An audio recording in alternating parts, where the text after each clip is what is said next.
继续来看南投第三个指南宫发表着牛年的钱宝，象征着金牛摇出着满地财，都伫咧元旦要发送给民众。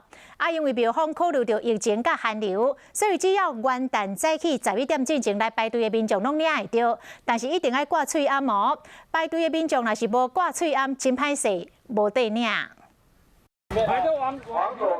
这是今年元旦指南宫发这个鼠年钱宝的盛况，排队人有够济，有9万几人排8公里长。第一名甚至是为旧年12月30就来排列啦。指南宫今嘛推出牛年的钱宝，代表金牛摇出满地财。排队啊？对啊，是有机会是想。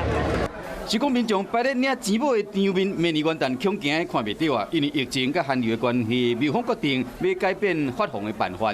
不用说一大早这样天还没有亮就来，因为那阵很冷啊，所以大家把距离拉长。但是最重要还一定要戴口罩。庙方促销12月31开放排列的惯例，只要元旦早起11点前的排列拢领会到，而且一律敢若发放银钱宝，若是无挂喙罨，就无要发放。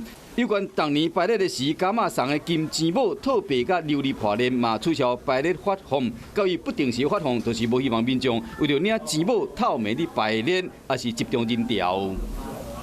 那你们会做什么防范吗？戴口罩啊。庙方伫迄一天嘛用仪器监控体温，同时加派志工，考劝民众一定要挂喙罨，唔通伤晚。县府的卫生局甲社路处嘛到现场稽查，并且呼吁民众唔通为了领钱宝破坏防疫规定，因若无有可能会互人罚3000到15000块。